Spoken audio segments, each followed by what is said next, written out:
Assalamualaikum warahmatullahi wabarakatuh. Selamat sore. Salam sejahtera bagi kita semuanya. Kita melanjutkan kembali diskusi pada hari ini, bagaimana mengenal pajak pusat atau pajak penghasilan. Ada juga pajak perkebunan, pertambangan.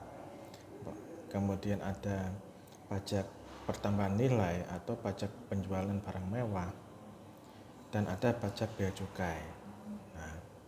Tetapi kita juga harus mengenal bahwa ada yang dikatakan sebagai objek pajak, ya, yang mana ya, di dalam objek pajak itu juga kita tentukan bahwa dikatakan objek pajak, maka segala bentuk penghasilan pada setiap penghasilan tambahan yang mempunyai kemampuan ekonomis yang diterima secara ekonomis, ya. Tentunya ini diperoleh oleh setiap wajib pajak, baik itu berasal dari Indonesia maupun di luar Indonesia, dan dapat dipakai ya untuk konsumsi atau untuk menambah kekayaan wajib pajak yang bersangkutan. Namun dalam konteks yang lain tentang subjek pajak, bahwa undang-undang pajak penghasilan itu sampai dengan undang-undang harmonisasi peraturan perpajakan itu mempunyai konsekuensi bahwa mencakup orang pribadi dan warisan yang belum terbagi sebagai satu kesatuan menggantikan yang berhak.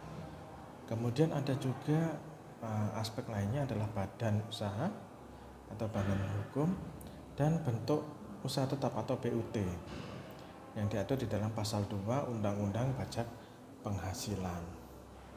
Nah, ketika kita melihat dari subjek pajak pertambahan nilai, maka kita juga harus melihat apakah dia PKP atau non PKP. Kalau kita melihat PKP, maka pengusaha itu yang melakukan atau sejak semula bermaksud melakukan penyerahan barang kena pajak atau jasa kena pajak terhadap Undang-Undang PPN. Kita ketahui pasal 4 ayat 1 Undang-Undang PPN, pajak pertambahan nilai. Dan kalau kita non PKP, maka pasal 4 ayat 1 huruf B, pajak impor barang kena pajak. Kemudian pasal 4 ayat 1 huruf D dan E, pemanfaatan barang kena pajak tidak berwujud atau JKP, jasa kena pajak dari luar daerah pabean. Bahkan pasal 16C, pajak pertambahan nilai atas kegiatan membangun sendiri. Di lain pihak juga PKP juga dikenakan kepada bentuk kerja sama operasi.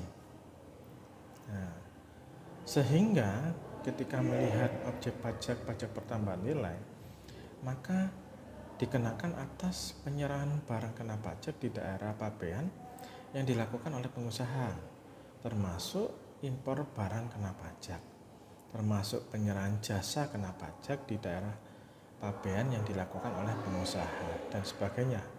Dilihat dari pasal 4 Undang-Undang Pajak Pertambahan Nilai. Oleh karenanya teman-teman semuanya, tentu ketika kita melihat dari pajak penghasilan, jangan terlupa bahwa apakah kita sudah mengetahui fungsi dan manfaat nomor pokok wajib pajak. Nah, maka fungsi inilah tidak hanya sebagai identitas, tetapi sebagai sarana dalam administrasi perpajakan, dalam melaksanakan hak dan kewajiban perpajakan. Nah, inilah yang menjadi penting karena bagaimanapun juga ya, kita juga harus mengetahui ya bagaimana pajak penghasilan atau pajak pusat yang berlaku. Tentu harus kita tahu bahwa pengukuhan suatu penghasilan kena pajak yang siapa saja yang wajib melaporkan usaha untuk dikukuhkan sebagai PKB atau penghasilan kena pajak, maka orang pribadi orang pribadi dan badan sebagai pengusaha kecil. Nah, disinilah peran pentingnya di dalam pajak pusat.